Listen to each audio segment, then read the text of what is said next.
अब आपको पता है राग भूपाली जो है ये राग भूपाली जो आता है कल्याण थाट से आता है, जबकि कल्याण और ये शुद्ध कल्याण में आपको तुलना बता रही, जो शुद्ध कल्याण भी होता है ये भी कल्याण थाट से ही है। और इसमें भूपाली में क्या होता है, सारे गा पा गा करके फिर रे गा पे न्यास किया जाता है, जबकि शुद्ध कल्याण में गा पर ज़्यादा न्यास करते हैं और रे पे भी न्यास करते हैं। और शुद्ध कल्याण की अगर संप्राकृतिक राग देखा जाए तो भूपाली आती है, जबकि भूपाली की संप्राकृतिक राग जो आती है वो देशकार आती है। दोनों का वाद्य संवादी स्वर क्या है, इसका वा और वादी गा है और संवादी धा है, भूपाली और देशकार कल्याण दोनों का, जबकि देशकार जो है उसका धागा है। भूपाली का थाट क्या आता है, थाट कल्याण आता है, भूपाली का थाट कल्याण आता है, जबकि और शुद्ध कल्याण का भी कल्याण है। और अगर इसके टाइमिंग के बारे में पूछा जाए, ये शुद्ध कल्याण की बात कर रहे हैं, ये रात्रि का प्रथम पहर आता है इसमें, और इसमें गा पा धा पा गा तथा धा पा ग रे ऐसे करके इसमें प्रयोग होते थे। शुद्ध कल्याण में क्या होता है, परे की संगति बार बार दिखानी पड़ती है, नहीं तो भूपाली की छाया आ जाती है। ठीक है, हालांकि भूपाली में तो होता है कि ध के पास सीधा सा पर जाते हैं और सारे ग तो करना ही होता है, तभी पता चलता है भूपाली। अगर साग रे के सारे साग रे को अगर हम स्किप करते हैं, सीधा गा पर जाते हैं, तो वो देशकार की छाया उस पर आने लग जाती है। तो शुद्ध कल्याण में क्या होता है, परे की संगति हमें बार बार दिखानी पड़ती है। ठीक है, शुद्ध कल्याण की बात कर रहे हैं हम ये यहाँ पर। और इस शुद्ध कल्याण का टाइमिंग जो है, वो समय जो इसका देखा जाता है वो इसका इस समय जो है वो रात्रि का प्रथम पहर आता है। ठीक है, तो इसके बारे में आपको इतना याद रखना। भूपाली का भी प्रथम पैर में, भूपाली जो होता है वो भी प्रथम पैर में बजाया जाता है। भूपाली का और आपको पता है ये ओढ़व जाति का होता है, जबकि शुद्ध कल्याण का क्या होता है, शाड़व का। आपको पता है सारे ग प ध करते हैं अपने, ये ओढ़व आता है। भूपाली और कल्याण का मिश्री रूप जो होता है वो शुद्ध कल्याण होता है। अब आपको देखना है कि शुद्ध कल्याण में हमें परे की संगति बार बार दिखानी पड़ती है। ठीक है, शुद्ध कल्याण कैसे अलग है, क्योंकि वो शाड़व का है। भूपाली कैसे अलग है, वो ओढ़व का है। शुद्ध कल्याण में क्या होता है, अवरोह जो होता है वो अवरोह में जो नी होता है वो प्रयुक्त होता है, जबकि भूपाली में तो बिल्कुल भी नहीं होता। ठीक है, शुद्ध कल्याण में अल्प नहीं प्रयुक्त होता है। अब देशकार और भूपाली की तुलना देख लेते हैं। भूपाली किसका है, कल्याण थाट का। देशकार किसका है, बिलावल थाट का है। देश से कैसे याद, देशकार का कैसे याद करोगे, भूपाली का तो पता ही है, भूपाली भूपाली कल्याण ल ल टचारा कल्याण ऐसे याद कर सकते हो। देशकार का वादी जो होता है ध और गा होता है। ठीक है, अब बात ज़्यादातर ऐसे क्वेश्चन पूछे जाते हैं कि भूपाली का संवादी स्वर क्या है, तो ग धा है। ठीक है, इसका उल्टा है, अपोजिट है, भूपाली का ग धा है। भूपाली का अगर संप्राकृतिक राग पूछा जाए तो देशकार आ जाता है। ठीक है, और देशकार के अगर संप्राकृतिक राग पूछा जाए तो भूपाली और जैत कल्याण आ जाती है। और इसमें पकड़ जो होती है देशकार की, सा धा पा ग प धा पा ग रे सा, और ग प धा पा धा ये तो हर किसी में यूज़ होता ही है। दोनों की जाति भी ओढ़व ओढ़व है, जबकि शुद्ध कल्याण और भूपाली की जबकि शुद्ध कल्याण की शाड़व थी और भूपाली की ओढ़व थी। देशकार की ओढ़व है और भूपाली की भी ओढ़व है। सारे गा पा धा ये तो सब में, इसमें दोनों में रागों में प्रयुक्त होता है, देशकार में और भूपाली में। भूपाली में वादी और वादी क्या है, गा और धा है, जबकि देशकार में क्या था, धागा था। ठीक है, और भूपाली में क्या होगा, भूपाली में जैसे आपको बताया था गधा। ठीक है, अब भूपाली में क्या होता है कि आरोह में हम रे को कभी भी वर्जित नहीं कर सकते, जबकि देशकार में हम करना ही पड़ता है। देशकार में तो, क्योंकि अगर देशकार में नहीं करेंगे तो फिर डिफरेंस पता ही नहीं चलेगा कि भूपाली है कि देशकार है। इसलिए देशकार में स्किप करते हुए, हम रे को स्किप करते हुए सीधा सा से गा पर जाते हैं। ठीक है, ये आपको याद रखना है कि किस स्वर को छोड़ना पड़ता है, तभी जाके होगा। इसमें मैं आपको क्वेश्चन, ये पूरी 1 घंटे की वीडियो बनाई है मैंने, ताकि आपको और भी क्वेश्चन क्लियर हो जाएँ। ठीक है, अब देखो थोड़ा सा धमार के बारे में डिस्कस कर लेते हैं। आप सभी को पता है टीजीटी में टॉपिक है धमार वाला। अब आपको पता होगा कि धमार का जन्म जो हुआ था, ब्रजभूमि का लोक संगीत है ये, ब्रज में हुआ था। धमार ब्रज में भी इसलिए हुआ था क्योंकि आप सभी को पता है ब्रज में राधा कृष्ण जी रहते थे, और ये जो धमार गायकी है ये राधा कृष्ण को ही डेडिकेट होती है। ठीक है, और ये ब्रज के लोकगीतों में बहुत ही समय से काल से चला आ रहा है, जब राधा कृष्ण हुआ करते थे। इसमें क्या होता है कि राधा कृष्ण के होली खेलने का वर्णन है इसमें। ठीक है, इसमें क्या है, राधा कृष्ण जो थे उनके होली खेलने का वर्णन है। और इस कई बार पूछा जाता है कि धमार की का रस क्या है, तो इसका श्रृंगार रस है। ठीक है, और इसमें ताले पूछा जाए तो दीपचंदी, धुमाली और अद्धा ताल है। ठीक है, और इसमें प्रौढ़ मतलब व्यक्ति, वृद्ध वगैरह सब जो होते हैं वही इसमें गाते हैं गाना। ठीक है, धुमाली और अद्धा ताल इसमें देखने को मिलती है। आपको पता होगा कि बैजू बावरा जो थे उन्होंने धमार गायकी का आविष्कार किया था, ठीक है, आविष्कार की इसकी नींव रखी थी। और कई बार पूछा जाता है कि बैजू बावरा किसके समकालीन थे। आपको पता है मान सिंह तोमर के थे, और तानसेन जी जो थे उन्हीं के समकालीन थे। 15वीं और 16वीं शताब्दी के प्रारंभ में ये इस गायकी की नींव रखी गई थी। हालांकि पहले गाते तो थे, लेकिन इस चीज़ को गायकी में इन्होंने शामिल किया था बैजू बावरा ने। इन्होंने होली नामक लोकगीत ब्रज का लिया और उसको ठीक है, और चरचरी प्रबंध के सांचे में जो चरचरी ताल में ही गाए जाते हैं। होरी गायन का जो प्रिय ताल होता है वो चरचरी, चाचर या दीपचंदी को माना जाता है। दीपचंदी जो कि 14 मात्रा की ताल है। दीपचंदी जो होती है वो ठुमरी के लिए भी उपयुक्त होती है। कई बार क्वेश्चंस दे देंगे आपको कि ठुमरी कौन सी ताल में गाई जाती है, तो दीपचंदी में गाई जाती है। वो कौन सी राग में गाई जाती है, ठुमरी आपके टॉपिक है तो दीपचंदी में गाई जाती है। और इसका गायन जो होता है वो ज़्यादातर भैरवी में गाई जाती है। ठुमरी जो होती है खमाज में गाई जाती है, ठीक है। होरी गायन का प्रिय ताल जो पूछा जाता है वो दीपचंदी ही माना गया है, ठीक है। और ये लोक संगीत के आधार पर विलंबित अंत में द्रुत गति से ताल से हटकर कैरवा ताल में होती है। लोक संगीत के आधार पर पहले विलंबित, अंत में द्रुत गति में होकर फिर ताल से हटकर कैरवा ताल में होती है। ये धमार गायकी जो है इसी के बारे में हम डिस्कस कर रहे हैं। धमार गायकी का अगर रस पूछा जाए तो श्रृंगार रस आ जाता है उसमें। कहाँ हुई थी इसकी स्थापना, तो ब्रज में हुई थी। इसकी नींव किसने डाली थी, तो बैजू बावरा ने डाली थी। और कई बार पूछ लेते बैजू बावरा किसके समकालीन थे, तो मान सिंह तोमर के समकालीन थे। और अकबर के काल में जो मान सिंह तोमर थे वो थे। और ये अकबर के काल में ही, अकबर के टाइम पे ही थे बैजू बावरा और तानसेन जो थे एक दूसरे के समकालीन थे। अभी जो जहाँ से क्वेश्चन बनते हैं मैंने सारे इसमें डिस्कस कर दिए आपसे। तो और याद रखिएगा ये जो क्वेश्चंस हैं ये इसमें पूछे जाएंगे। टीजीटी में क्या होता है कि 1 नंबर के ही पूछे जाते हैं। दीपचंदी जो कि 14 मात्रा की ताल है इसमें, क्योंकि और इसकी गायकी जो होती है इसका लेवल जैसी है तो आपकी गायकी जो होती है वो ध्रुपद जैसी। थोड़ा सा हम इसके बारे में और पढ़ लेते हैं। उसके अलावा ब्रज का लिया हुआ है, प्रबंध के सांचे यानी कि प्राचीन चरचरी प्रबंध के सांचे में चरचरी ताल में गाई जाती माना गया। होरी गायन का प्रिय ताल, एक्चुअली इसको होरी भी बोल सकते हैं, धमार गायन बोल सकते हैं। ये जो धमार गायकी होती है ये पहले इसमें आलाप होते हैं, उसके बाद इसमें बंदिश गाई जाती है। बंदिश अगर देखा जाए तो धमार गायकी किस प्रकार की होती है, किस टाइप की होती है, पहले ही तो वो ध्रुपद जैसी ही होती है। गायन शैली वही लोक संगीत धमार गायकी के अंतर्गत आती है, निबंध गान के अंतर्गत आती है। धमार गायकी किसके समान होती है, निबंध गान के अंतर्गत आती है। और ध्रुपद भी निबंध गान के अंतर्गत आता है। लेकिन आलाप जो होता है वो अनिबंध दो ही होते हैं, स्थायी और अंतरा। आप सभी को पता है। और इसमें क्या दिया जाता है, आलाप भी लिए जाते हैं, निबंध गान और अनिबंध। जैसे हम ध्रुपद में आलाप लेते हैं तो उसी प्रकार से इसमें भी आलाप लिए जाते हैं। धमार गायकी से क्वेश्चन कहाँ से बनते हैं इसमें, और दीपचंदी राग में ये दीपचंदी ताल में ही गाया जाता है। सभी चीज़ों को दीपचंदी है ना, दीपचंदी ताल जो कि 14 मात्रा की होती है, ठुमरी के लिए भी उपयुक्त मानी जाती है, ठीक है। और उसके अलावा देखते हैं हम, अब हम बात करते हैं गमक के बारे में। ये जो गमक टॉपिक है ये सारा, इसमें मैंने गमक पूरी की पूरी गमक बताने की कोशिश की है। कितने शारंगदेव ने माने हैं, कितने अहोबल ने माने हैं, सैन्य घराने के कितने हैं, और दक्षिण संगीत में कितने गमक माने जाते हैं। इस पूरी वीडियो में हम सारा कुछ डिस्कस कर लेंगे। ये पूरे 1 घंटे की वीडियो मैंने बनाई है ताकि आपका कोई क्वेश्चन इसमें से छूटे ना। इंपॉर्टेंट टॉपिक है इसमें जो अब देखो गमक क्या होता है, गमक क्या है, गमक कहते किसे हैं। गंभीरतापूर्वक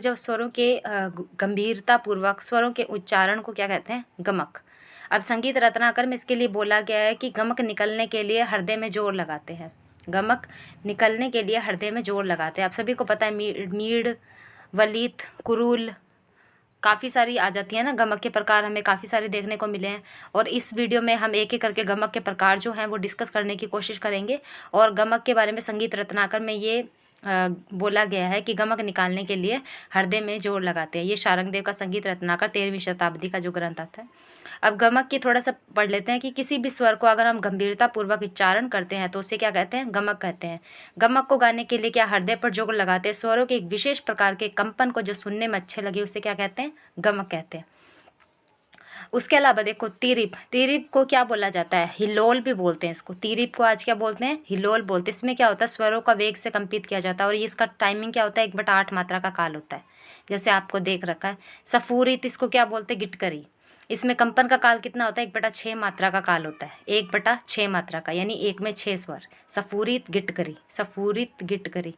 आंदोलित नाम से पता चल रहा है कंपन करना होता है, इसमें आंदोलन सा करना होता है। जैसे सा के बाद ये दिया, सा को आंदोलित करना है यानी कंपन करना है। वल्ली को आज क्या बोलेंगे, देखो वल्लित है वैसे तो ये वल्ली मीड़। वल्ली को हम क्या बोलते हैं, मीड़। जैसे ध के बाद अगर सा की मीड़ लेते हैं, जैसे यमन में पा के बाद रे लेते हैं, उस तरीके से। अब ये त्रिभिन्न है।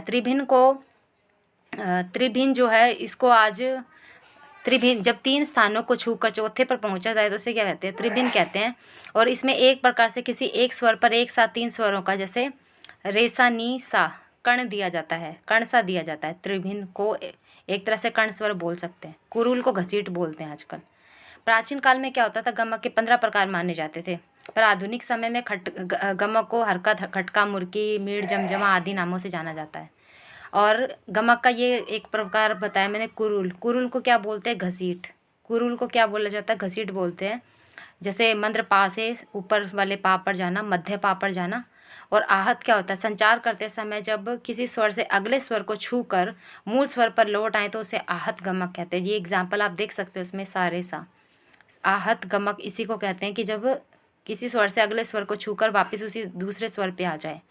अब देखो, संगीत रत्नाकर का तीसरा जो अध्याय है उसके 87 से 96 श्लोकों में गमक का वर्णन किया गया है। अब ये स्वर से कंपो गमक है, श्रोत्र चित है, सुखवा है। ये वाला जो है ना, ये वाली परिभाषा किसमें देखने को मिलती है?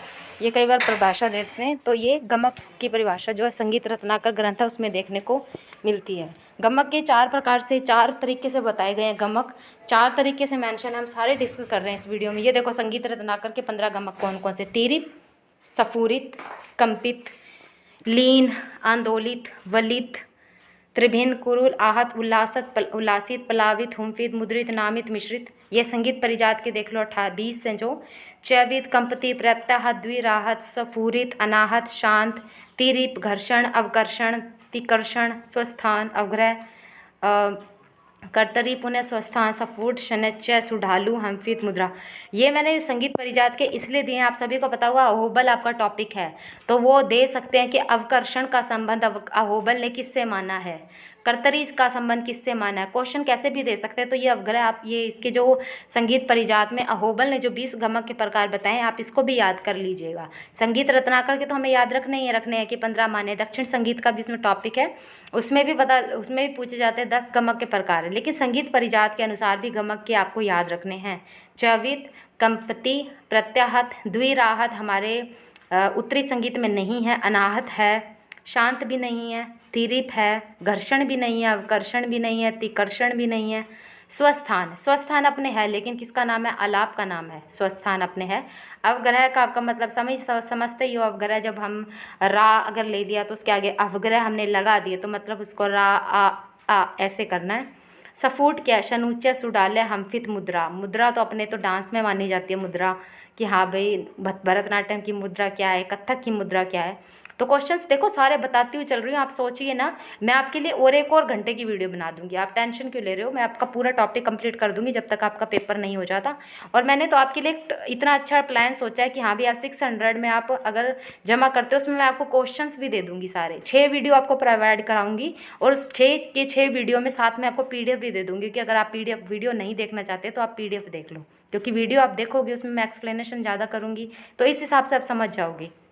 अगर आपको 600 रुपये भी ज़्यादा लग रहे हैं, क्योंकि अगर आप 25,000 की सैलरी की जॉब अगर कर रहे हो तो 600 रुपये अगर आप दे दोगे तो कोई वो ज़्यादा नहीं है, क्योंकि हमारी भी मेहनत लगती है, आप सभी जानते हो। तो इसलिए मैंने 1 घंटे की वीडियो बनाई है। बाकी हम भला तो कर ही रहे हैं, हम सबका ही भला कर रहे हैं, हमें किसी से कुछ लेना थोड़ी नहीं है। 600 रुपये में कुछ भी नहीं आता आजकल। वैसे भी हमने तो संगीत के लिए इसलिए शुरू किया क्योंकि संगीत पे इतना ज़्यादा नहीं था यूट्यूब पे। हाँ भाई अब संगीत वाले वीडियो बनाते हैं, ऐसी बात नहीं है, लेकिन हमने इसलिए स्टार्ट किया ये चैनल ताकि हम कि म्यूज़िक के लेवल को आगे पहुंचा सकें, म्यूज़िक को बहुत ज़्यादा प्रोग्रेस कर सकें, इसलिए हमने ये लिया। अगर आप लेना चाहते हो क्वेश्चंस, बाकी आपकी मर्जी है, क्योंकि हमसे तो और भी लोगों ने ली हैं, ऐसी बात नहीं कि उन लोगों ने हमसे कोई आर्ग्यूमेंट किया है। जिसको ख़रीदना होता है वो तो ख़रीदते ही हैं, और जिनको आर्ग्यूमेंट करना होता है वो तो आर्ग्यूमेंट भी बहुत करते हैं। तो आप इतना याद रखिए, संगीत परिजात के अहोबल का टॉपिक भी आपको पढ़ना है। अहोबल से रिलेटेड कौन से क्वेश्चन बनते हैं वो भी हम आपको एक वीडियो में डिस्कस कर देंगे। आप सबसे पहले ये मत देखिए कि इसमें एक ही बात बोल रहे हो, मैं आपको बता रही हूँ क्वेश्चन कहाँ से बन सकते हैं। प्रत्याहत दे सकते हैं, घर्षण दे सकते हैं, अवघर्षण दे सकते हैं, कुछ भी दे सकते हैं, हम क्वेश्चन ही पूछेंगे ना। मुद्रा का संबंध अहोबल ने किससे माना है? तो किससे माना है? गमक से माना है। अवग्रह का संबंध अहोबल ने किससे माना है? तो गमक से माना है। अब संगीत रत्नाकर में ऐसे दे देंगे कि इसमें से कौन सा संगीत रत्नाकर का गमक नहीं है, तो ये शारंगदेव के अनुसार नहीं है, तो ये दे देंगे। और बीच में अब घर्षण दे दिया तो कौन सा नहीं है। तो अगर आपको 15 याद है तो आप घर्षण पे आप आराम से टिक कर सकते हो कि ये अहोबल ने माना है, शारंगदेव जी ने नहीं माना है। उसके अलावा ये दक्षिण संगीत के देख लो कौन कौन से आरोह है, अवरोह है, ढालू है, सफूरित है, कंपित है, आहत है, प्रत्याहत है, त्रिपुच्छ है, आंदोलित है, मूर्छन है। अब इसमें से चार कौन कौन सी हो गई? त्रिपुच्छ हो गई। त्रिपुच्छ अलग है ना, त्रिपुच्छ अलग है इसमें। दक्षिण संगीत में, हमारे उत्तरी संगीत में त्रिपुच्छ नहीं है, और ना ही हमारे उत्तरी संगीत में मूर्छना है, और ना ही हमारे उत्तरी संगीत में ढालू है। ठीक है। और आरोह अवरोह ये टोटल 4 आ जाती है। सफूरित है, कंपित है, आहत है, प्रत्याहत है, आंदोलित है ना, ढालू नहीं है। अब जैसे मान लो कंपैरिजन तो है ही ना उत्तरी और दक्षिणी संगीत का, तो अब देख लो उत्तरी संगीत का और दक्षिणी संगीत का क्वेश्चन कैसे बन सकता है कि मान लो दक्षिण संगीत के आपको गमक दे देंगे और पूछ लेंगे कौन सा इसमें से दक्षिण संगीत से नहीं है, और अगर उन्होंने कोई भी दे दिया, वो दे दिया, कोई भी दे सकते हैं उसमें, वो आंदोलित दे देंगे या कुछ भी दे देंगे उत्तरी संगीत में, ढालू दे देंगे, तो आपको टिक करना है कि ढालू दक्षिणी संगीत का उत्तरी संगीत का नहीं है। अब सैन्य घराने के भी, सैन्य घराना एक्चुअल में आपका नहीं है, लेकिन जो सितार के स्टूडेंट हैं उनके लिए इंपॉर्टेंट है। सितार के जो पीजीटी के स्टूडेंट हैं उनके लिए ये सैन्य घराना इंपॉर्टेंट। आप सभी जानते हो सैन्य घराना सितार का और रबाब का माना जाता है, तो सैन्य घराने के लिए इसलिए तानसेन को आपका पढ़ना जरूरी है।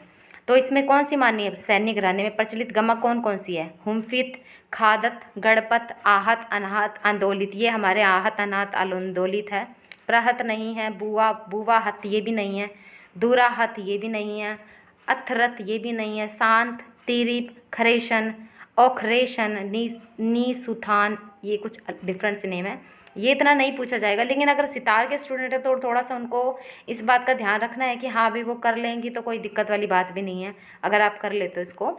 सैन्य घराने में प्रचलित गमक के प्रकार जो हैं हुमपित है, खादत है, गणपत है, आहत है, अनाहत है, आंदोलित है, प्रहत है, ब्रुवाहत, दूराहत, अथरत, शांत, तीरिप। आप सभी जानते हो सैन्य घराने के संस्थापक जो माने जाते हैं वो कौन माने जाते हैं? तानसेन जी ने ही इस घराने की नींव डाली थी, और ये सितार का घराना माना जाता है। मेन ये रबाब के लिए भी प्रसिद्ध है क्योंकि तानसेन जो थे वो रबाब उनका प्रिय वाद्य था। रबाब जो था उनका प्रिय वाद्य था तानसेन जी का। तानसेन से रिलेटेड क्वेश्चंस भी बहुत आते हैं। मैंने इसमें टीजीटी लेवल की तो बहुत सारी वीडियोस डाली हुई है, आप आराम से तैयारी कर सकते हो, कोई दिक्कत वाली बात नहीं है। टीजीटी वालों के बच्चों के लिए तो बहुत ही इंपॉर्टेंट टॉपिक डाले हुए हैं मैंने, सारे इंपॉर्टेंट टॉपिक डाल दिए। और जो मुझे बोल रहे हैं ना कि मैम भला कर दो, भलाई तो कर रही हूँ मैं सबका, और क्या मैं कर रही हूँ। उसके अलावा ये देखो ऑक्रेशन, निसुतान, ओखर, सुथान, करतरी, स्यूंत, ये भी गमक के प्रकार हैं। ये टोटल कितने होगी? 1 2 3 4 5 6 7 8 9 10 11 12 13 14 15 16 17 18 19 20 21 22 23 24 कुछ है ये सैन्य घराने की। अब देखो अहोबल ने कितनी मानी है? 20 मानी है। संगीत रत्नाकर में शारंगदेव ने गमक कितनी मानी है? 15 मानी है। दक्षिणी संगीत में कितनी मानी गई है? दक्षिणी संगीत में कितनी मानी गई है? 10 मानी गई है। वैसे तो दक्षिणी संगीत और उत्तरी संगीत का कंपैरिजन देंगे, तो उत्तरी संगीत के कंपैरिजन में और दक्षिणी संगीत के कंपैरिजन में जो आगे बनेंगी, जो क्वेश्चंस बनेंगे वो भी मैं आपको डिस्कस करूंगी। वैसे मैंने स्वरों पे भी वीडियो बना दी, उत्तरी संगीत और दक्षिणी संगीत के स्वरों पे, तो आप उसको भी विजिट करो, वहाँ से भी आप तैयारी कर लो। सारा कुछ डाल रखा है मैंने, विष्णु दिगंबर पलुस्कर की जीवनी, भातखंडे की जीवनी, तानसेन के क्वेश्चंस, अहोबल के बारे में बताया हुआ है मैंने, ओमकार नाथ ठाकुर के बारे में, सबके बारे में बताया हुआ है मैंने। अब ये कंपित क्या है? मूल स्वर के आगे वाले, ये कंपित गमक का नाम है ना, मूल स्वर के आगे वाले या पीछे वाले स्वर की सहायता से मूल स्वर को शीघ्रता से स्पर्श करते हुए मूल स्वर का कंपन द्वारा उच्चारण करना क्या है? कंपित गमक है। कंपित का काल कितना होता है? 1/4। अब ये कंपित का कैसे आप करोगे? खटका कैसे करके? अब देखो कोई भी जब खड़का करता है, कोई भी जब खड़का करता है तो क्या होता है? कंपन होता है ना। मान लो अगर किसी ने कोई थाल गिराई है तो शोर आपको लगेगा, और वो थाल जब नीचे ज़मीन पर गिरेगी कई देर तक तो उस पर कंपन होगा ना, खड़का होगा। कंपन से क्या होगा? खड़का होगा। ये 1/4 मात्रा का है। ट्रिक से बताती जा रही हूँ, आप इसमें आराम से कर सकते हो। अब सफूरित है, जब कंपित स्वर को बार बार शीघ्रता से उच्चारित करते समय मूल स्वर का स्पष्ट रूप से प्रयोग किया जाता है तो उसे क्या कहते हैं? सफूरित गमक कहते हैं। और सफूरित को आज क्या बोलते हैं? गिटकरी। सफूरित को आज क्या बोलते हैं? गिटकरी। रीत, अब गिटकरी और सफूरित को आप कैसे बोलोगे? रीत, रीत जानते हो ना आप? रिवाज। आज रीत है कि आज ना कड़ी बनानी है, आज कोई रिवाज है, आज कोई रीत है कि हमें कड़ी बनानी है। करी से आप क्या याद रखोगे? कड़ी, ठीक है। रीत से आप रिवाज याद कर सकते हो, और गिट करी, करी से आप क्या याद करोगे? कड़ी याद कर लो, आराम से याद हो जाएगा। आपको याद रखना है, मैं चाहती हूँ आप लोग एग्ज़ाम अच्छे से क्लियर कर लो ये वाला। जो भी इस एग्ज़ाम की बहुत आस लगा कर बैठे हैं, मैं उन सबके लिए सच में भला कर रही हूँ मैं। लेकिन अगर आप क्वेश्चंस और चाहते हो, अगर अच्छे से चाहते हो यार, हमारी भी थोड़ी मेहनत लगती है ना, हमारी भी मेहनत लगती है, तो हमें भी टाइम देना पड़ता है वीडियोस बनाने के लिए, पीडीएफ बनाने के लिए, तो याद रखिएगा, ठीक है। लेना चाहते हो तो आपकी मर्ज़ी, मैं किसी को फोर्स भी नहीं कर रही, जिसको खरीदना है उन्होंने तो खरीदा ही है। तो इसका टाइमिंग क्या है? 1/6 मात्रा है सफूरीत का, ठीक है। और अगली आती है हमारा, अगली जो गमक है आहत। आहत जब अवरोह में पास के स्वर को हल्के से स्पर्श कर मूल स्वर पर आते हैं तो वह आहत गमक कहलाता है। आधुनिक समय में इसको क्या बोलते हैं? कर्ण स्वर बोलते हैं। आहत को क्या बोलते हैं? कर्ण स्वर बोलते हैं। अब देखो, हल्की सी जब किसी की आहट सी होती है, आहट सी होती है, आहट, आहट से आप पता है कैसे याद रख सकते हो? कि जब भी कोई आंधी आती है, तूफान आता है, तो एक अजीब सी आहट सी होती है कि वो आंधी से हमें पता चल जाता है कि हाँ भी एक आहट हो रही है। तो उसमें क्या होता है कि मिट्टी के कण उड़ने लग जाते हैं। आहट से आपको क्या रखोगे? आंधी जब आती है, एक आहट होती है, और ऐसा लगता है कि मिट्टी के कण से उड़ रहे हैं, मिट्टी के कण, है ना। आहट से आपको क्या याद रखना है? आहट। जब अवरोह में पास के स्वर को, ये अवरोह में कर रहे हैं हम, आहत क्या करना है? अवरोह में जब पास के स्वर को हल्के से स्पर्श करके, हल्का सा स्पर्श कर रहे हैं, मतलब कि एक टच देते हैं ना, जो कर्ण देते हैं। ये तो आप जानते हो यार, म्यूजिक के स्टूडेंट हो, इतना तो आपको पता ही है। लेकिन फिर भी हम क्या है ना, क्वेश्चन दे देते हैं आहत को क्या बोलते हैं। तो याद रखना कि जब भी अंधेरी या किसी तूफान की आहट होती है तो मिट्टी के कण उड़ने लग जाते हैं। ये ट्रिक से ही बता रही हूँ मैंने, ट्रिक से ही बताया। रीत से क्या याद किया था हमने? कड़ी की, आज कोई रीत है, हमें कड़ी बनानी है, तो ऐसे। अगला है हमारा आंदोलित गमक। इसको तो आंदोलित ही बोलते हैं। स्वर को उसके पहले के तथा बाद के स्वर के स्पर्श सहित उच्चारित किया जाना ही आंदोलित गमक है। ये तो पता ही है यार, आंदोलित का तो आप समझ ही सकते हो कि टच, एक दूसरे के स्वरों को टच करना। एक होता है कर्ण, कर्ण में क्या होता है कि ये हल्का सा ऊपर वाला स्वर टच किया जाता है। इसमें आंदोलित में क्या है कि 3-4 स्वरों को आप इकट्ठा ले सकते हो, उसके पहले के तथा बाद के स्वर के, है ना। पहले का स्वर भी हो सकता है, जैसे कुछ भी कर सकते हैं, 4 स्वरों का भी अपने आंदोलन कर सकते हैं, 5 का भी कर सकते हैं। तो कर्ण स्वर में हमें एक ऊपर का टच हल्का सा लेना, ज़्यादा भी नहीं लेना। आंदोलित में हमें ज़्यादा लेना है। अगला हमारा आता है प्लावित। प्लावित कैसे है? एक स्वर से दूसरे स्वर तक अखंड रूप से उच्चारित करना प्लावित गम है। एक स्वर से दूसरे स्वर तक अखंड रूप से। आधुनिक समय में इसको क्या बोलते हैं? मीड बोलते हैं। अब प्लावित से आप कैसे याद रखोगे? Mead, प्लावित, Mead. प्लावित से आप कैसे? हाँ, आज मेरा कोई मूड नहीं है प्लान बनाने का। प्लावित से आप थोड़ा सा, इसमें तो कुछ बन नहीं रहा, लेकिन फिर भी मैं कोशिश तो कर ही रही हूँ, थोड़ा सा बना ही दूँ।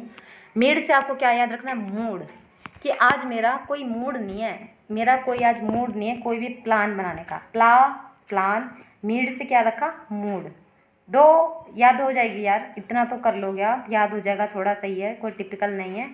बस आपको ये इसकी परिभाषा भी याद रख लो, इसकी जो एक्सप्लेनेशन दी हुई है। एक स्वर से दूसरे स्वर तक अखंड रूप से, अखंड की बात हो रही है यहाँ पे, ठीक है। प्लावी से हमने क्या रखा? याद, यार आज मेरा कोई मूड नहीं है प्लान बनाने का। प्लान, प्लान बोलते हैं ना अपने, ठीक है। अगला हमारा है उल्लासित। इस गमक में हर स्वर अपने से पहले के स्वर को इस प्रकार छूता है कि ऐसा लगता है जैसे वह स्वर हिल रहा है। उल्लासित में ये कण की बात नहीं हो रही, इसमें ऐसा लगता है कि वह स्वर पहले के स्वर को इस प्रकार छूता है कि ऐसा लगता है कि जैसे वह हिल रहा है, ठीक है। इस गमक के द्वारा भाव की अभिव्यक्ति होती है, इसमें स्वर क्रम से हिलते हैं, ठीक है। उल्लासित गमक का ज़्यादा नहीं है। इसमें क्या करना है? हर स्वर अपने से पहले के स्वर को इस प्रकार छूता है कि ऐसा लगता है कि जैसे वह स्वर हिल रहा है। अब जैसे मान लो पा रे के अगर मीड़ लेके हम आते हैं, तो पा से हम आता है ना, ऐसा लग रहा है ना कि पा भी वहीं पर अटका हुआ है। यमन राग में अगर आप देखोगे पा रे की मीड़ से जब आप आते हो तो ऐसा लगता है ना कि पा को भी हमने टच किया। पा रे से आप सीधा रे पर आ रहे हो, तो ऐसा लग रहा है ना कि पा भी अभी इसी वक्त हिल रहा है। तो वो एक तरह से उल्लासित कह सकते हैं। लेकिन अगर पूछा जाए कि पा रे क्या है, पा से रे पर आना, तो आप इसको मीड़ बोलोगे, इसको आप उल्लासित नहीं बोलोगे। यहाँ पर टच करने की बात हो रही है, ठीक है। मीड़ को हमने क्या बनाया था? किससे हमने याद किया था? आहत से। अब आता है त्रिभिन्न। त्रिभिन्न तीनों शब्दों में एक जैसे स्वरों को गाना बजाना त्रिभिन्न गमक कहलाता है। तीन शब्दों में एक जैसे स्वरों को गाना बजाना त्रिभिन्न गमक कहलाता है। आधुनिक समय में इसको क्या कहते हैं, पुकार कहते हैं।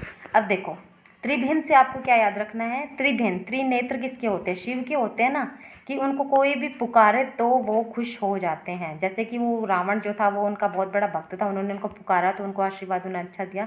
त्रि से आप क्या रखोगे, त्रिनेत्र वाले इस शिव को जब पुकारते हैं तो वो जरूर आते हैं।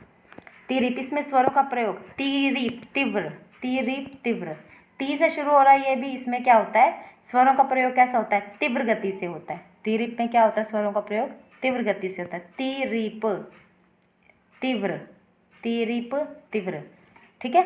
कोई ज़्यादा टिपिकल नहीं है, ये इजी सही है, आराम से इसको याद कर ही लोगे आप। वैसे तो वो कंपैरिजन ज़्यादा पूछा जाता है कि इसको क्या बोलते हैं, मीड को क्या बोलते हैं, खटका को क्या बोलते हैं। खटका से मैंने क्या बताया था, कंपित को क्या बोलते हैं, खटका बोलते हैं। सफूरित को क्या बोलते हैं, कड़ी गटकरी सॉरी गिटकरी बोलते हैं।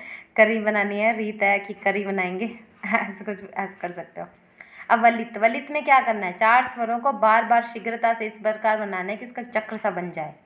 4 स्वर लेने हैं वलित में। वलित में क्या करना है, 4 स्वर लेने हैं वलित में। हुमफित में क्या करना है कि जब हृदय से हुम की आवाज़ आए तो इसको हुमफित कहते हैं। आधुनिक काल में ध्रुपद गायकी के लिए आवाज़ को हैवी करना पड़ता है ना, ध्रुपद गायकी के लिए तो आवाज़ को हैवी करना ही पड़ता है। तो हुमफित गमक का प्रयोग अगर पूछा जाए तो किस में होता है, ध्रुपद गायकी के लिए ज़्यादा उपयुक्त माना जाता है, क्योंकि इसमें हृदय में जोर लगाकर उच्चारण, स्वर का उच्चारण करना होता है।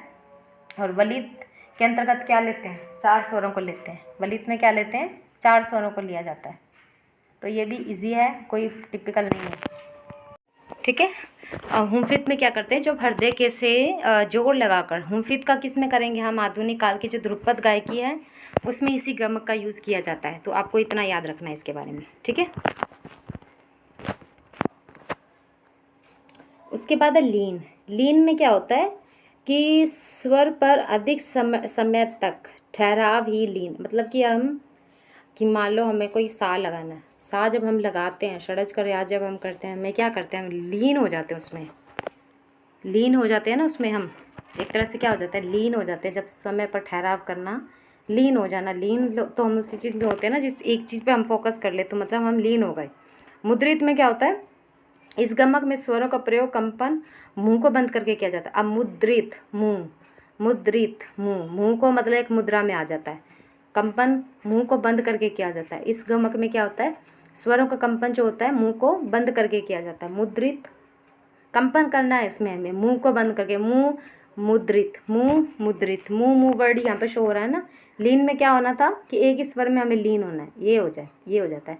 अब षड्ज का रियाज करते हैं या फिर हम कोई भी राग गाते हैं, हम एक तरह से उसमें लीन हो जाते हैं ना। अगर उसमें 5 स्वर हैं तो हम 5 स्वरों को ही ऐसे घुमाते रहेंगे उसमें, उन स्वरों को जब तक वो अच्छे से सही नहीं हो जाते हम एक तरह से उसमें लीन ही रहते हैं। तो मतलब अधिक समय तक एक ठहराव, अधिक समय तक ठहराव। अब षड्ज का हम रियाज करते हैं, कितनी देर तक हम उस पर रुकते हैं, षड्ज का जब रियाज करते रुकते हैं ना, लीन हो जाते हैं हम उसके अंदर। अब कुरुला, कुरुला यानी गले से कुल्ला ऐसे कर सकते हो।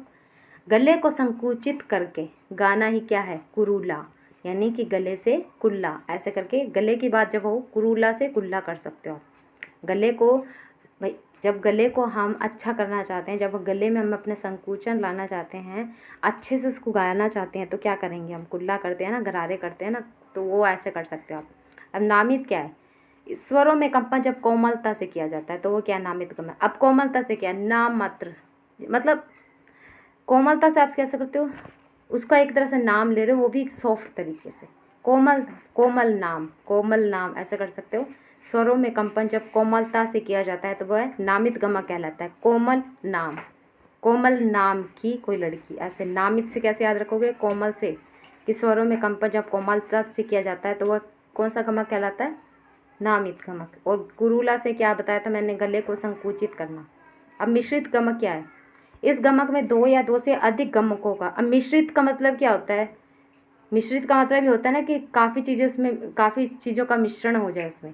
तो इसमें क्या होएगा, इस गमक में 2 या 2 से अधिक गमकों का प्रयोग जब एक साथ किया जाता है तो इसको मिश्रित कहते हैं। दक्षिण संगीत में गमक अपने नामों से ही प्रयोग किए जाते हैं, ठीक है। दक्षिण संगीत के जो गमक होते हैं वो अपने नामों से ही प्रयोग किया जाता है, उसमें मिश्रित मुश्रित का नहीं होता। लेकिन हमारे उत्तरी संगीत में काफ़ी सारी चीज़ें भी कई बार एक ही गमक में काफ़ी सारी चीज़ें आ जाती हैं, तो वो कौन सी, गमक मानी जाएगी, वो मिश्रित गमक मानी जाएगी। याद रखना, जब 2 या 2 से अधिक गमकों की बात हो तो किसको बोलेंगे? मिश्रित बोलेंगे। गुरुला में क्या करना था? गले को संकुचित करना था।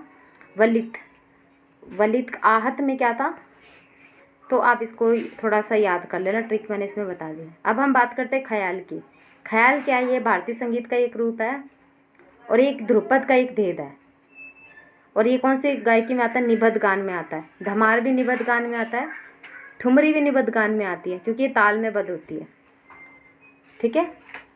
और ख्याल में भारतीय और फारसी संगीत का मिश्रण है। ख्याल में क्या है? भारतीय और फारसी संगीत का मिश्रण है। और ये ध्रुपद विशुद्ध भारतीय है। और ध्रुपद किसकी जैसा है? ध्रुपद के 2 भेद कौन से होते हैं? स्थाई और अंतरा। स्थाई और अंतरा। जबकि प्राचीन काल में हमें कितने देखने को मिलते थे? 4। हालांकि अब 4 नहीं है। और अहोबल ने कितने माने हैं ध्रुपद के प्रकार? 5 माने हैं। ध्रुपद के प्रकार प्राचीन काल में कितने थे? 4 थे। स्थाई, अंतरा, संचारी, अभोग।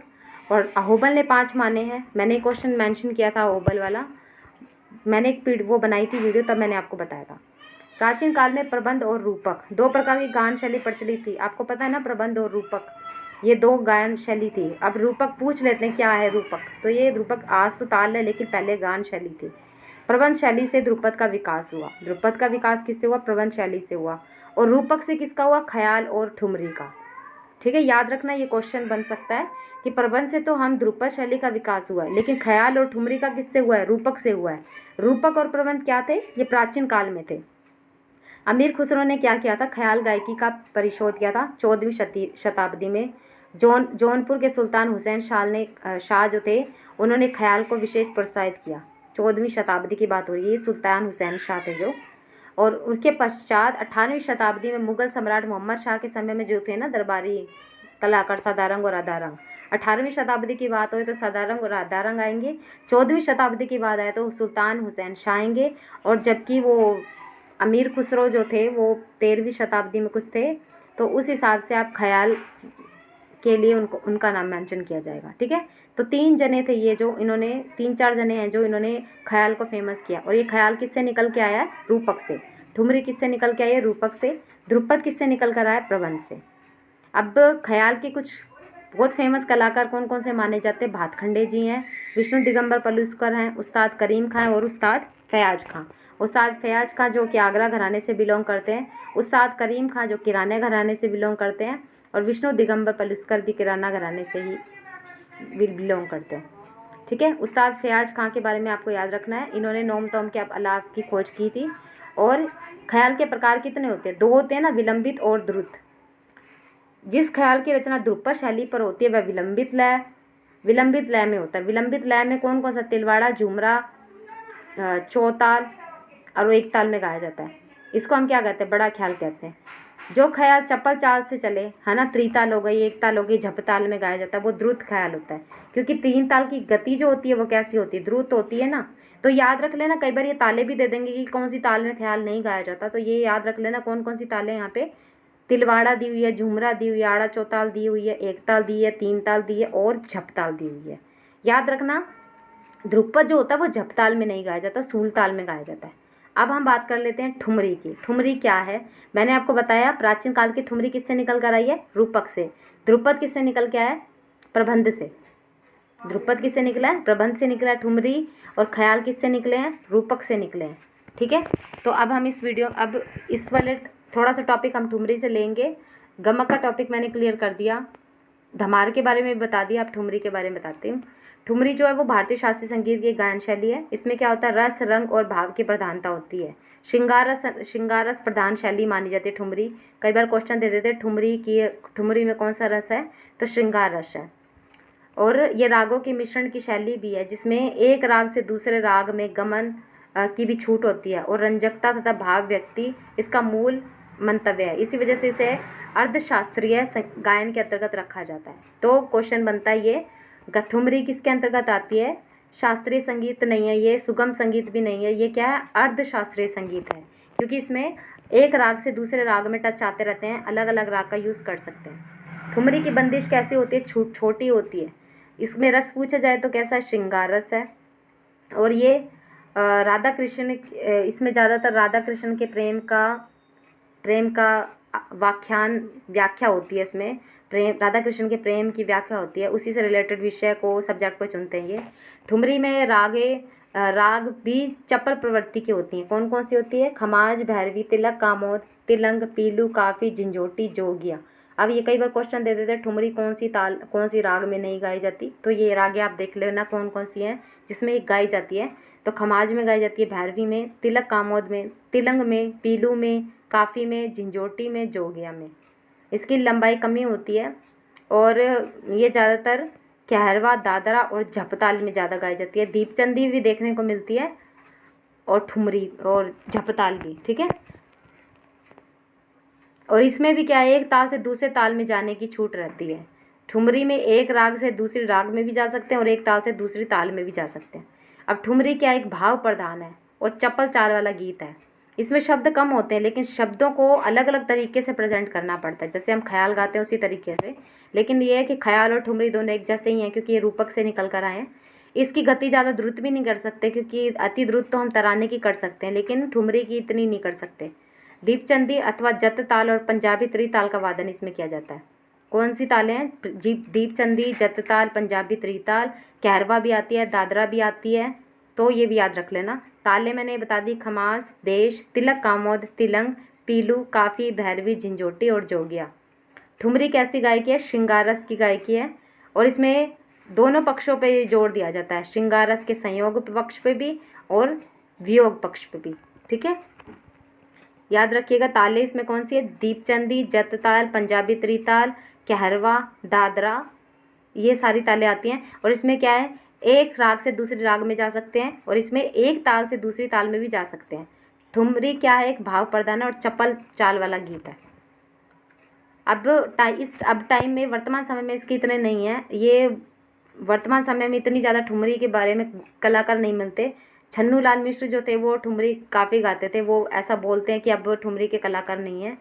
बनारस घराने की गायकी की इस विद्या को सीखने का दौर जो है अब ये, हालांकि ठुमरी जो बनारस घराने की गायकी मानी जाती है ज़्यादा, ठीक है। और इसमें अगर इंस्ट्रूमेंट पूछी जाए तो कौन कौन से बजते हैं? तबला बजता है, हारमोनियम, सारंगी, ढोलक, ड्रम्स भी बजता है, वायलिन, कीबोर्ड, गिटार। अब तो सारा कुछ ही बज जाता है, ऐसी कोई बात नहीं है, सब कुछ इसमें सब आ जाता है। पहले होता था कि सारंगी बजानी, हारमोनियम बजाना है, तबला बजाना है, लेकिन आज वायलिन भी चलती है, कीबोर्ड भी बजता है, गिटार भी चलती है। गिटार को अलग अलग तरीके से कुछ लोग सितार की तरह भी गिटार को बजाते हैं। तो अब हम बात करेंगे टप्पा के बारे में। मैंने आपको ठुमरी के बारे में बता दिया, धमार के बारे में बता दिया, गमक के बारे में भी डिस्कस कर दिया और बीच बीच में क्वेश्चंस भी बता दिए कौन से क्वेश्चन बनेंगे, राग भी मैंने इसमें डिस्कस कर दी, ठीक है। अब हम इसमें टप्पा के बारे में बात करते हैं। कजरी गीत के बारे में मैंने बता दिया ऑलरेडी, एक कजरी गीत पे मैंने वीडियो बना दी थी, वो भी आप देख सकते हो। और ये है टप्पा के, अब टप्पा के बारे में बात करेंगे। ये टप्पा भी आपके टॉपिक है टीजीटी का, जो कि इम्पोर्टेंट है। ये सारा टीजीटी का सिलेबस लिया मैंने। ये क्या है? हिंदुस्तानी संगीत की एक विशिष्ट गायन शैली है। इसमें क्या है, इसमें छोटी लंबाई के बोल होते हैं और लैग कैसी होती है? चंचल होती है। और ये कैसा होता है गीत? कैसा है? पंजाबी भाषा में होता है। और इसको मुग़ल काल में जो दरबारी गायन के रूप में शौरी मियाँ थे, जो वो उन्होंने इसको स्टार्ट किया था। और ग्वालियर घराने के जो गायक है ना, टप्पा गायन में कौन से निपुण ज़्यादा माने जाते हैं? तो ग्वालियर घराने के जो गायक हैं ना, ग्वालियर घराने के आर्टिस्ट जो है ना, वो टप्पा गायन में ज़्यादा फेमस माने जाते हैं। कौन से घराने के पूछा जाए? ग्वालियर घराने के। और मुग़ल काल के दरबारी संगीतज्ञ जो थे, दरबारी गायन के रूप में स्थापित करने का श्रेय किसको जाता है? शौरी मियाँ को जाता है।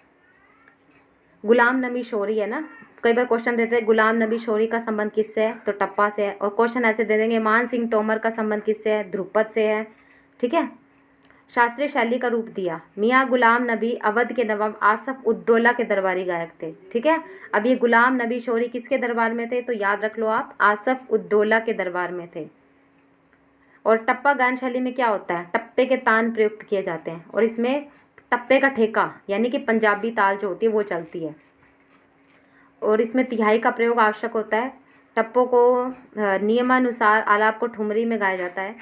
आलाप को ठुमरी में गाया जाता है। जैसे टप्पों को प्रस्तुत करने हेतु पहले आलाप को ठुमरी में गाया जाता है, उसके पश्चात तेजी से इसमें लयबद्ध बुने शब्दों के उपयोग से इसको बढ़ाते हैं।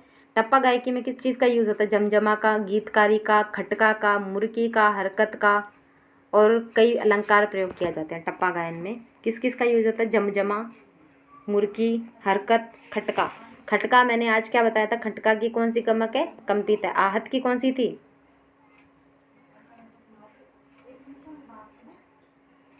नहीं, आहत, आहत की आहत था ना, कण, कण बताया था ना मैंने कि आहट होती है आंधी की, तो क्या है, मिट्टी के कण से उड़ने लग जाते हैं। आहत का मैंने आपको बताया था ना। तो और मीड का मैंने आपको क्या बताया था कि आज मूड नहीं है। किसका मूड नहीं था? किस चीज़ का मूड नहीं था? बताओगे कमेंट में। अब इसमें कलाकार कौन कौन से हैं? गायन की शैली जो है ये ग्वालियर घराने और बनारस घराने की विशेषता है। कौन सी? टप्पा गायन शैली। कौन से घराने की है? मेन ग्वालियर और बनारस घराने की। इसमें क्या होता है? घराने के टप्पों में ताल, अपने को थोड़ी इंपॉर्टेंट चीज़ें पढ़नी है, मैंने इसमें फिर भी इतना कुछ कर दिया है मेंशन, लेकिन अपने को मेन क्या रखनी है? कहाँ से निकली है ये गायकी? ग्वालियर घराने से और बनारस घराने से। इससे कौन संबंधित है? मियाँ शोरी। मियाँ शोरी किसके दरबार में थे? आसफ उद्दौला के दरबार में थे। ठीक है। छन्नू लाल मिश्र का संबंध किससे है? ठुमरी से है। अब देखो, इसको काफ़ी फेमस किया ठुमरी को। इसमें क्या किया? एक विदुषी आती है मालिनी राजुरकर, जो कि 70 के दशक में थी।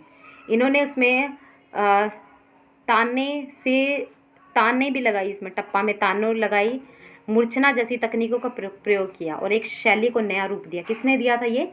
विदुषी मालिनी, जो कि 70 के दशक में थी। ये गीत का एक प्रकार है, पंजाबी भाषा के होते हैं। इसकी प्रकृति कैसी पूछी जाती? चपल होती है। अब देखो इसकी ताले राग कौन सी है?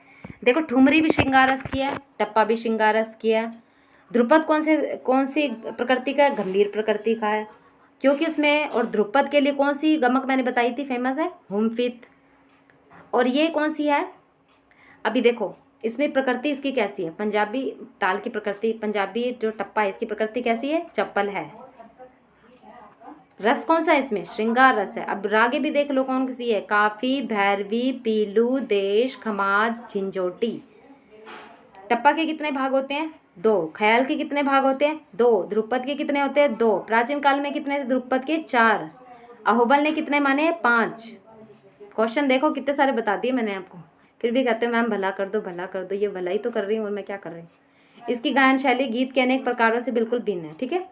इसको गाने के लिए गले को काफ़ी तैयार करना पड़ता है। यह बात तो एकदम सही है टप्पे गाने को, क्योंकि इसकी में खटका, मुर्की, कर्ण भरे होते हैं फुल। अगर आप सुनोगे ना, टप्पा सच में भरे होते हैं, फुल भरे होते हैं। तैयार है ना, गला तभी गा सकते हो। टप्पे का संचार कहाँ हुआ था? ज़्यादातर पंजाब, उत्तर प्रदेश और बंगाल। कहाँ हुआ है? पंजाब, उत्तर प्रदेश और बंगाल। मोहम्मद शाह के समय में कौन थे? गुलाम नबी शोरी ने। अब क्वेश्चन क्या पूछेंगे? गुलाम नबी शोरी का संबंध किससे है? किससे है भाई? ठुमरी से है। मानसिंह तोमर का संबंध किससे है? किससे है? ध्रुपद से है। ठीक है। और गौड़ी गीति जो होती है वो ठुमरी के लिए उपयुक्त मानी जाती है, और शुद्धा गीति किसके लिए उपयुक्त मानी जाती है? ध्रुपद के लिए। गौड़ी गीति को क्या बोला जाता है? एक चतुष्पदा जो है, मतंग ने बोला है शुद्धा गीति को चतुष्पदा। अब इसके अतिरिक्त अब इसमें क्या क्या गायक कौन कौन से हैं? ग्वालियर घराने से एक आरती अंकालीकर हैं, आशा खादिलकर हैं, शाश्वती मंडल पाल जैसी गायिका जो कि ठुमरी से है। अब देख लो ग्वालियर घराने से कौन है? आरती अंकालीकर, आशा खादिलकर, शाश्वती मंडल। और बनारस घराने से कौन है? बड़े रामदास जी, सिद्धेश्वरी देवी। क्वेश्चन आ जाता है, सिद्धेश्वरी देवी और गिरजा देवी का संबंध किससे है? ठुमरी से है। राजन और साजन मिश्र ये ख्याल भी गाते हैं, ठुमरी भी गाते हैं। गणेश प्रसाद भी, ये याद रखना, राजन और साजन मिश्र किस घराने से हैं? पंजाब, बनारस घराने से। गिरजा देवी का संबंध किस घराने से? बनारस घराने से। सिद्धेश्वरी देवी किस घराने से है? बनारस घराने से। सिद्धेश्वरी देवी कौन सी गायकी गाती हैं? ठुमरी गाती हैं। गिरजा देवी कौन सी गायकी गाती हैं? ठुमरी गाती है। ठुमरी की नींव कहाँ पर पड़ी? ग्वालियर और बनारस घराने से। ठुमरी की प्रकृति कैसी है? चप्पल। अब बात करते हैं थोड़ा सा त्यागराज के बारे में। ये टॉपिक आपका है ना, त्यागराज। अगर आपको ये वीडियो पसंद आती है ना, प्लीज़ इसको लाइक कर देना। आई होप कि आप लाइक तो कर ही दोगे, और शेयर भी कर देना, क्योंकि क्वेश्चन भी बताती चल रही हूँ सारा का सारा। इसमें एक वीडियो और बना दूँगी, 1 घंटे की, 2 घंटे की भी बना सकती हूँ। मैराथन क्लास होती है ना, वो दे दूँगी, कोई दिक्कत नहीं है। क्वेश्चन चाहिए तो आपको अच्छी बात है, नहीं चाहिए तो आपकी मर्जी। मैं तो चाह रही थी आप लोगों का एग्ज़ाम और अच्छा सा हो जाए, क्योंकि क्वेश्चंस तो मैं डियर उन्हीं को दूंगी जो थोड़ा सा तो पे करेंगे ना, मेरी मेहनत की बात है। अब त्यागराज क्या टॉपिक है ना आपके टीजीटी में, क्या इनका जन्म कब हुआ था? 4 मई 1767 को। कहाँ हुआ था? तमिलनाडु में। और ये पता त्रिमूर्ति माने जाते हैं। कौन कौन? मुथुस्वामी, श्यामा शास्त्री और त्यागराज। त्रिमूर्ति में क्वेश्चन दे देंगे, त्रिमूर्ति में इसमें से कौन संबंधित नहीं है, तो याद रख लेना त्यागराज तो है ही है, मुथुस्वामी भी है और श्यामा शास्त्री भी है। इनका जन्म कहाँ हुआ था? तमिलनाडु में हुआ था। इनकी माँ का नाम क्या था? सीताम्मा, और पिता का राम ब्रह्मम।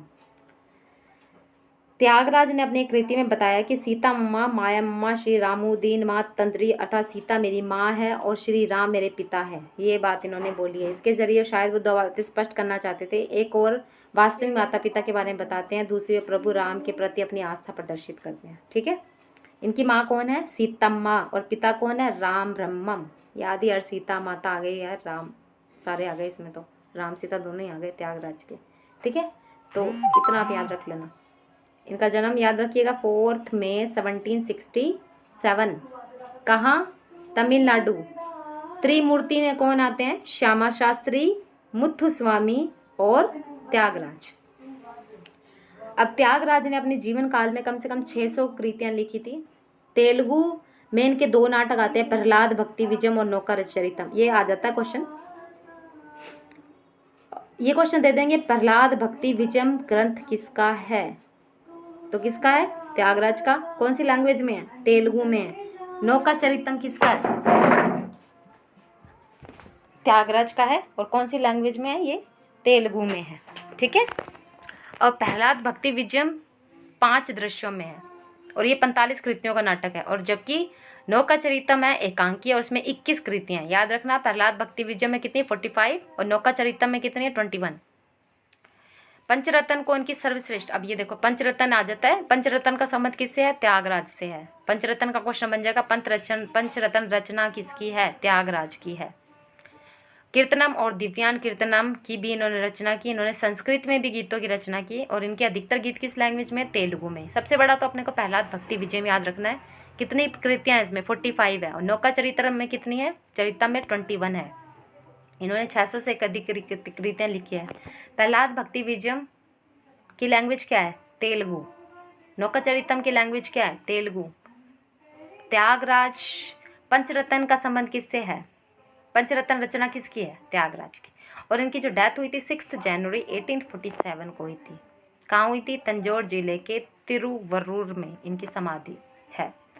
डेथ का पूछ लेंगे, वैसे तो डेथ का इतना क्वेश्चन नहीं आता, रचनाओं से ज़्यादा पूछा जाता है, फिर भी याद रख लीजिए आप, कोई दिक्कत वाली बात भी नहीं है। मृत्यु इनकी कब हुई थी? 6 जनवरी 1847 को। कहाँ हुई थी? तंजौर जिले के तिरुवरूर में। तंजौर जिले के तिरुवरूर में। ठीक है, डेथ का याद रख लेना। अब हमारी आती है ताल। सारे टॉपिक बता दूंगी यार, कोई दिक्कत वाली बात नहीं। रूपक ताल में कितनी मात्रा होती है? पहले तो क्वेश्चन यही आ जाता है, 7 मात्रा होती है। रूपक ताल में कौन सा विभाग खाली है? पहला विभाग खाली है। रूपक ताल में कौन सी मात्रा पर खाली है? 3 पर खाली है। रूपक ताल के दूसरे विभाग में कितने बोल हैं? 2। रूपक ताल के प्रथम विभाग में कितने बोल हैं? 3। कभी ऐसे भी दे देंगे, 3 तिन्ना, यह कौन सी ताल है? या धिन्ना भी दे सकते हैं। कौन सी ताल है? तो रूपक ताल है। कितने विभाग हैं इसमें? 3 विभाग हैं। अगर दुगुन भी दे दें, दुगुन भी आ सकती है इसमें, जैसे 3 3 एक में आ गया, दूसरे में क्या आ जाएगा? तिन्ना, तीसरे में क्या आ जाएगा? नाधिन, तीसरे में आ जाएगा नादिन, चौथे में आ जाएगा नादिन, 5वें में आ जाएगा नातिन, 6ठे में आ जाएगा तिन्ना, 7वें में आ जाएगा धिन्ना। पूरे 2 करके करोगे तो भी सही है। 3 में भी कर सकते हो, 3 तिन्ना एक मात्रा में आ गया, दूसरे में तिन्ना धिन दूसरी मात्रा में आ गया, तीसरा में ना धिन्ना। इतना नहीं पूछा जाएगा, आपको याद रखना इसमें 7 मात्रा की ताल है। ये किसके लिए उपयुक्त मानी जाती है? भजन के लिए उपयुक्त मानी जाती है। ये गायकी और गाने के लिए भी उपयुक्त मानी जाती है रूपक ताल। ठीक है, गाने के लिए भी उपयुक्त मानी जाती है। कितने विभाग हैं इसमें? 3 विभाग। कितने विभाग हैं? 3 विभाग। कौन से बोल पर खाली है? 3 पर खाली है। कौन सा विभाग इसका खाली है? पहला विभाग खाली है। दूसरे विभाग में कितनी मात्राएं? 2 मात्राएं। तीसरे विभाग में कितनी मात्राएं? 2 मात्राएं। पहले विभाग में कितनी मात्राएं? 3 मात्राएं। ठीक है, सारे क्वेश्चन बताती जा रही हूँ, आप करते जाइए, इसमें कोई दिक्कत वाली बात नहीं, आपके लिए इजी रहेगा।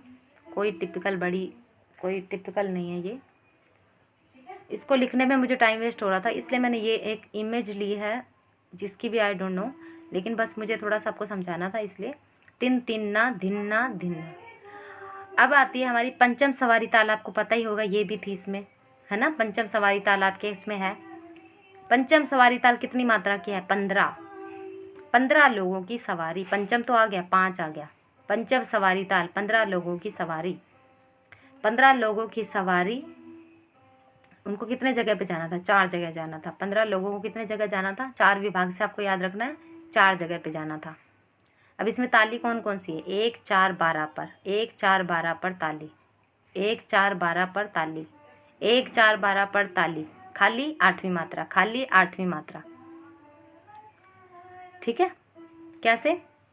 पंचम सवारी में कितनी मात्रा है? 15। कितने पंचम 15 लोगों की सवारी, कितनी जगह पे जाना है? 4 विभाग से हम क्या रखेंगे? 4 जगह पे जाना है। ताली इसमें क्या? 1 4 12 कि मतलब 15 लोगों की सवारी थी, पहला पर्सन था, चौथा पर्सन जो था और 12वां जो पर्सन था, उन्होंने ताली बजाई बिना मतलब। ठीक है, पहले पर्सन ने, चौथे पर्सन ने और 12वां जो 15 लोगों में पहला वाला जो पर्सन था, चौथा वाला जो पर्सन था, जो 12वां पर्सन था, उन्होंने क्या करा? ताली बजाई। अब हम इसको कैसे याद रखेंगे? 15 मात्रा में ले ली। अब इसमें विभाग कितने आ गए? 4 विभाग, मैंने आपको बताया। पहले विभाग में कितनी मात्रा है? पंचम सवारी में 3। दूसरे विभाग में कितनी मात्रा है? 4। तीसरे विभाग में कितनी मात्रा है? 4। चौथे विभाग में कितनी मात्रा है? 4। अब आपको ऐसे दे देंगे 3 4 4 4। पंचम सवारी ताल का कौन सा विभाग सही है? कैसे दे देंगे? 3 4 4 4 4 4 4 4 4 3 4 3, कुछ भी दे देंगे। तो कैसे आएगा इसका? 3 4 4 4, 3 4 4 4। इसके बोल कैसे हैं? धिन ना धिन ना धिन धिन, कत धिन धिन, कत धिन धिन, ना धिन धिन्ना, तिन्ना तिरकिट तुन्ना, कत्ता धिन धिन, ना धिन धिन्ना। अब इसका बोल ऐसे दे देंगे, तिन्ना तिरकिट तुन्ना। ये कौन से बोल हैं? पंचम सवारी ताल के हैं। कत धिन धिन, ना धिन धिन्ना, ये कौन सी बोल के बोल हैं? पंचम सवारी के हैं। ठीक है,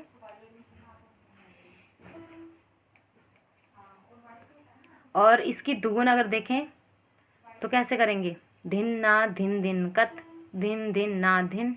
15 में आ जाएंगी, कोई दिक्कत वाली बात नहीं। दुगुन थोड़ी ना अपने को लिखाएंगे थोड़ी ना वो, बस हमें तो समझाना है उनको। याद रखिएगा, 15 लोगों की सवारी है। कहाँ जाना था उनको? 4 जगह पे जाना था। किस किस लोगों ने ताली बजाई? पहला, चौथे और 12वें पर्सन ने ताली बजाई। 8वें पर्सन ने ताली नहीं बजाई। आठवां क्या था? खाली था। 8वां क्या था? खाली था। पहले, चौथे और 12वें पर्सन ने ताली बजाई।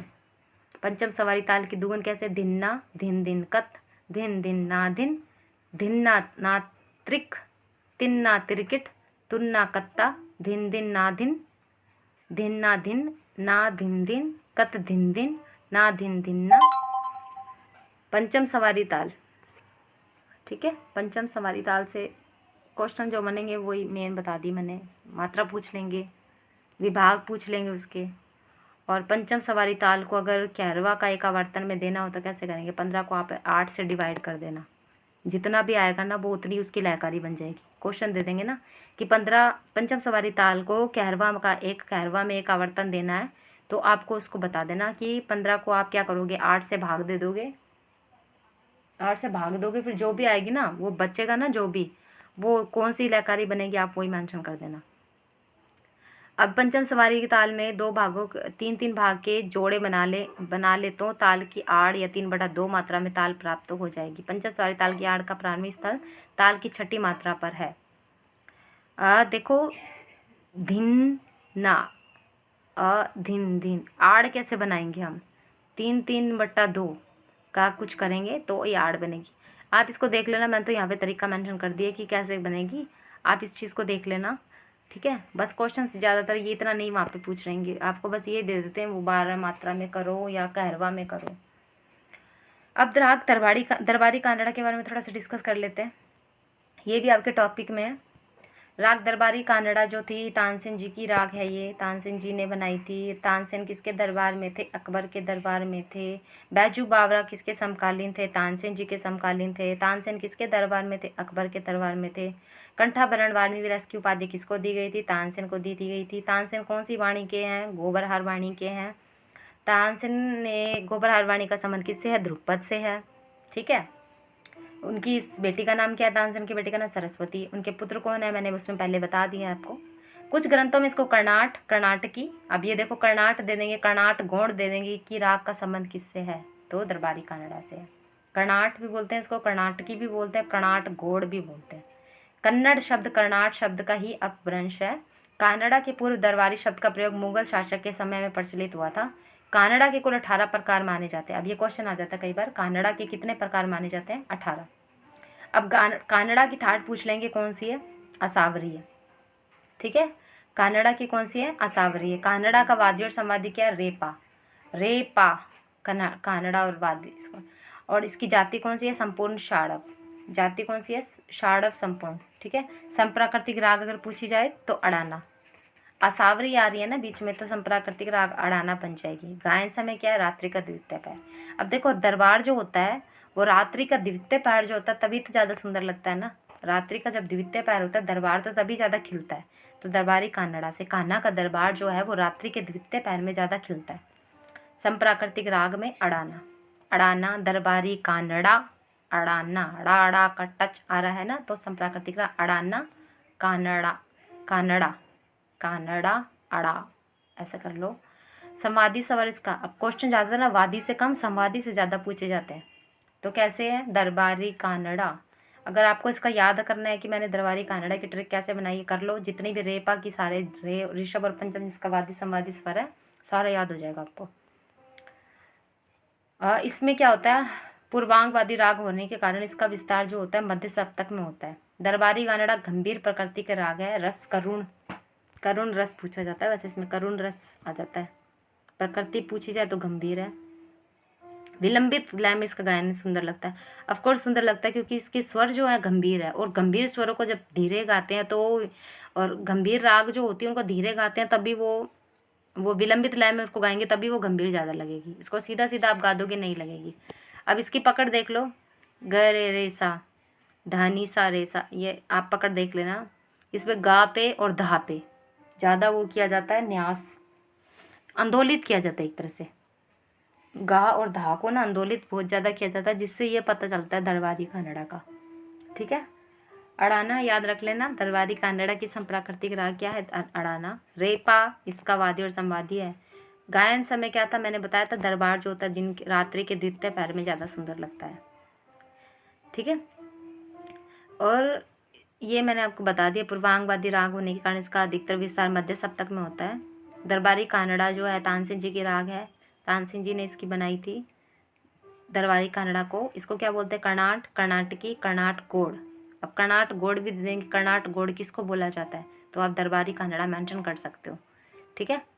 और संप्राकृतिक राग पूछ लेंगे, टाइमिंग भी पूछ लेते हैं। टाइमिंग याद रख लो, दरबार जो होता है रात्रि के द्वितीय पहर में ज़्यादा जचता है। ठीक है। संप्राकृतिक राग इसकी कौन सी आ जाएगी? अड़ाना। और गायन समय कौन सा आ जाएगा? रात्रि का द्वितीय पहर। Thank you so much. अगर आपको ये वीडियो पसंद आई है तो प्लीज़ इसको लाइक भी करना, शेयर भी करना, एंड प्लीज़ सब्सक्राइब भी करना चैनल को। ये मैंने मेहनत बहुत करी इस वीडियो को बनाने में, और आपके इस एग्ज़ाम के लिए बहुत ही इम्पोर्टेंट है। और अगर आपको ये वाली वीडियो पसंद आती है तो प्लीज़ इसको शेयर भी कर देना। Thank you so much. मैंने इसमें अपना 100% देने की कोशिश की, और क्वेश्चन मैंने बहुत बता दिए आपको, बहुत सारे बता दिए। Thank you so much. Thank you, thank you, thank you.